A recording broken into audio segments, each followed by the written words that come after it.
15 বছর বয়সী ভাগ্নে তার মাসির বাড়িতে যায় এবং যখন তার দৃষ্টি মাসির উপর পড়ে তখন তাকে দেখে পাগল হয়ে যায়।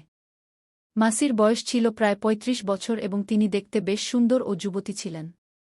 মাসির নাম অনিতা এবং ভাগ্নের নাম সিদ্ধার্থ।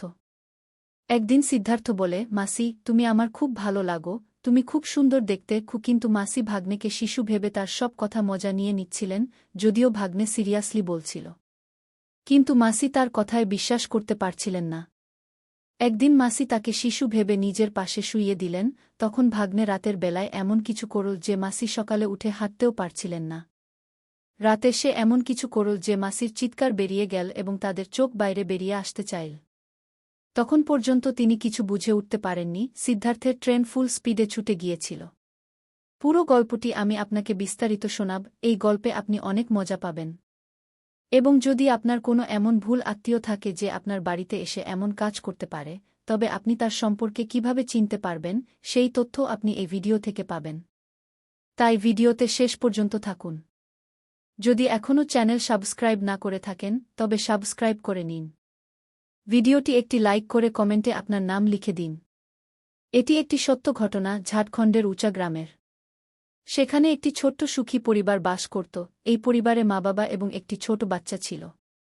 বাচ্চাটির নাম সিদ্ধার্থ। সিদ্ধার্থের বয়স ছিল 15 বছর এবং সে তার বাড়িতেই থাকত এবং পড়াশোনা করত।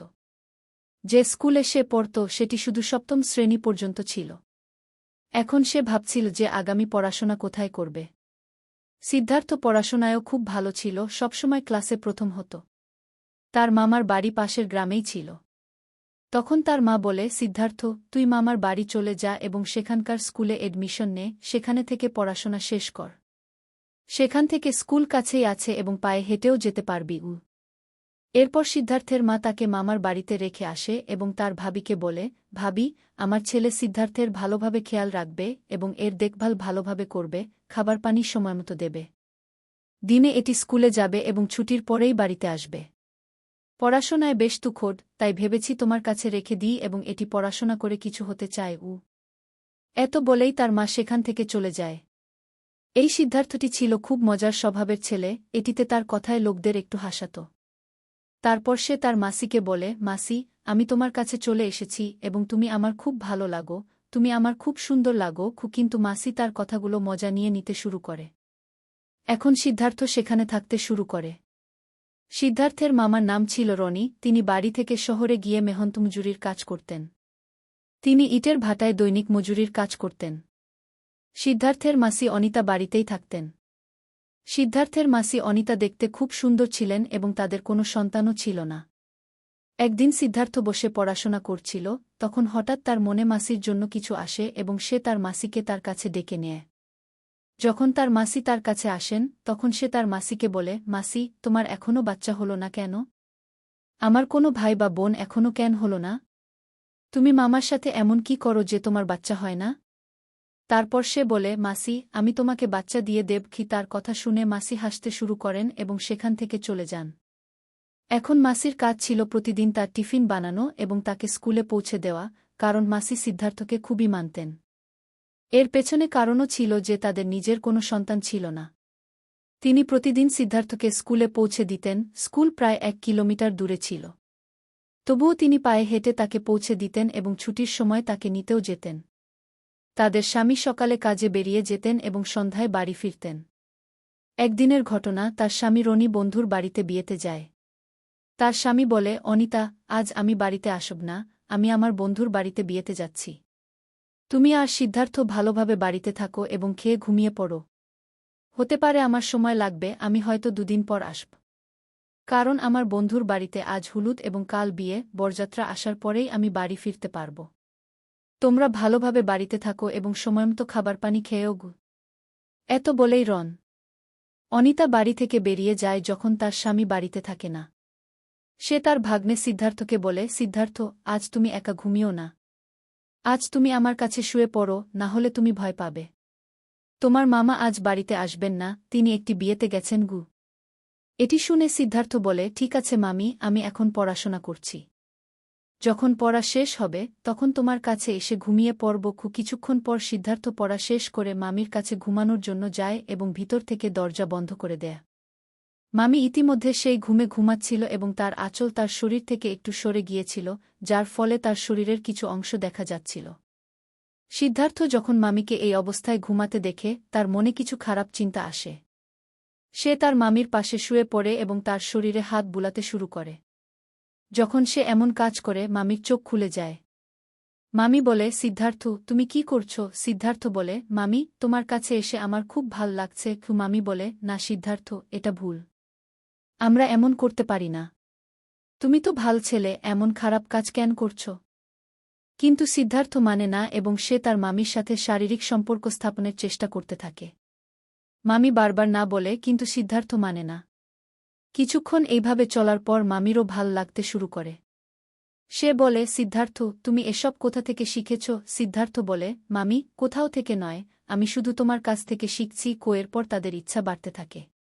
সিদ্ধার্থ বলে, মামি, এখন আর কিছুই হচ্ছে না, এবং সে মামির কাপড় খুলে দেয়া। এরপর তাদের মধ্যে শারীরিক সম্পর্ক গড়ে ওঠে। মামিও এতে পুরোপুরি সহযোগিতা করে। তারা সারা রাত ধরে শারীরিক সম্পর্ক বজায় রাখে, প্রায় 5 বার। সকালে রাহুল তার মামির অবস্থা খারাপ করে দেয়। মাত্র 15 বছর বয়সী এই ছেলে মামিকে চিৎকার করতে বাধ্য করে। মামির অবস্থা এখন খুব খারাপ হয়ে গেছে। সে বলে, এখন থামো। এরপর তারা দুজনেই সেই বিছানায় ঘুমিয়ে পড়ে। পরের দিন সকালে মামি যখন উঠে সে হাঁটতে পারে না। তার হাঁটাচলা করতে খুব কষ্ট হয়। সে মনে মনে ভাবে, এত ছোট বয়সের ছেলে এত কিছু করতে পারবে, তা আমি ভাবিনি। কিন্তু মনে মনে সে খুব খুশিও হয়।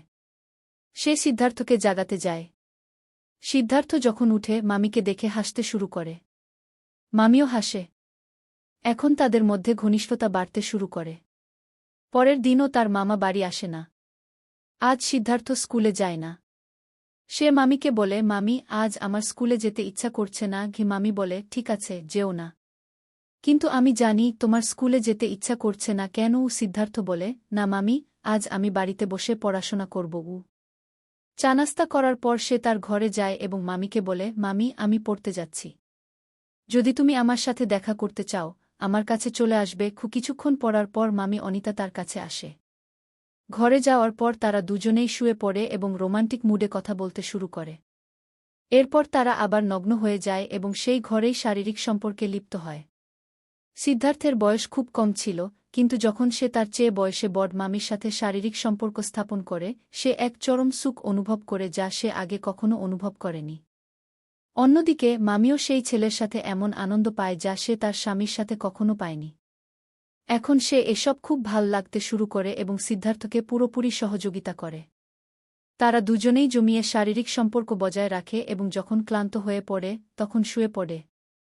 এই প্রক্রিয়া অনেক দিন ধরে চলতে থাকে। মামা দিনে কাজে চলে যেত এবং সিদ্ধার্থ দিনে স্কুলে যেত না, কারণ রাতে মামা বাড়ি ফিরে আসত।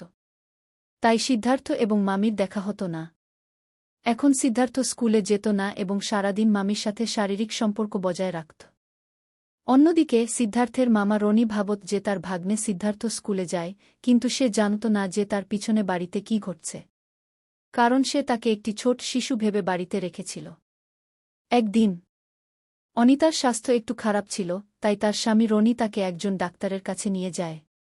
ডাক্তার তাকে বলে, আপনার মাধ্যমে সন্তান হতে পারে না, কারণ আপনার ভেতরেই সমস্যা আছে।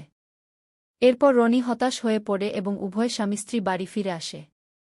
এদিকে সিদ্ধার্থ তার মামির সাথে বারবার শারীরিক সম্পর্ক গড়ে তোলে এবং সুযোগ পেলেই যে কোনো জায়গা, রান্নাঘর হোক বা শোবার ঘর, তাকে পেয়ে যায়। তার মামিও তার ইশারায় পিছনের দরজা খুলে দিত। যখন সিদ্ধার্থের এই কাজ চলতে থাকে, একদিন অনিতা গর্ভবতী হয়ে যায়।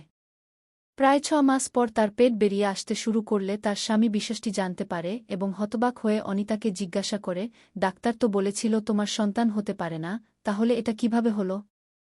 তখন তার স্বামীর সন্দেহ জাগতে শুরু করে। রনি অনিতাকে বলে, কাল হাসপাতালে যেতে হবে। অনিতা জানত না রনি তাকে কেন হাসপাতালে নিয়ে যাচ্ছে। রনি অনিতাকে হাসপাতালে নিয়ে যায় এবং পরীক্ষা করে জানা যায়, এই শিশু রনির নয়, বরং অন্য কারও। এটা শুনে রনির স্তম্ভিত হয়ে অনিতাকে জিজ্ঞাসা করে, বলো, এ শিশু কার? স্ত্রীর কাছ থেকে এত বড় বিশ্বাসঘাতকতায় তার পায়ের নিচে মাটি সরে যায়, কারণ সে তার স্ত্রীর উপর অগাধ বিশ্বাস রাখত। কিন্তু পেছনে তার স্ত্রী তাকে এত বড় ধোঁকা দিয়েছিল। রাগে জ্বলে সে আবার জিজ্ঞাসা করে, বলো, এ শিশু কার? প্রথমে অনিতা কিছু বলে না, কিন্তু যখন রনি তাকে মারধর শুরু করে তখন অনিতা সত্যি কথা বলে দেয়া। সে বলে, এই শিশু তোমার ভাগ্নে সিদ্ধার্থের। সেই আমার সাথে শারীরিক সম্পর্ক করত, সেই এটা করেছে। এটা শুনে রনির বুঝতে অসুবিধা হয় যে কাজ সে নিজে করতে পারেনি, এত ছোট ছেলে তা কিভাবে করল। পরে রনি তার বোনকে ফোন করে ডেকে আনে এবং সব কথা তাকে বলে। সিদ্ধার্থের মা তখন বলে, যা হয়ে গেছে তা বদলানো যাবে না। ভুল হয়ে গেছে, এতে অজানা কেউ নেই। দুজনেই নিজেদের ইচ্ছায় এই ভুল করেছে। কিন্তু রনি বলে, এখন আমি এটা মেনে নিতে পারব না, তুমি এটাকে তোমার বাড়িতে নিয়ে যাও। এরপর সিদ্ধার্থ বলে, আমি অনিতাকে ছাড়তে পারব না, এখন আমি তাকেই আমার সাথে রাখব। আমি তার ছাড়া থাকতে পারব না। অনিতাও একই কথা বলে, আমি সিদ্ধার্থ ছাড়া থাকতে পারব না। শেষে সিদ্ধার্থের মা তাদের জিদের কাছে হার মানে এবং তাদের নিজ বাড়িতে নিয়ে আসে। ধীরে ধীরে কিছু সময় কেটে যায় এবং 9 মাস পূর্ণ হয়। এরপর অনিতার একটি সুন্দর ছেলে হয়। যখন এত ছোট বয়সে একটি ছেলের সন্তানের বাবা হয়, তখন গ্রামের সবাই দেখে হতবাক হয়ে যায়। এদিকে তার স্বামী রনি বাড়িতে একা পড়ে থাকে। বাড়ি তাকে কাটার মতো কাটতে থাকে এবং সে একা থাকতে বাধ্য হয়। অন্যদিকে তার স্ত্রী তার সন্তানদের সাথে সুখে থাকে। এই গল্প শুনে আপনার কেমন লাগল? এতে কার ভুল মনে হল? আপনার মতামত কমেন্টে অবশ্যই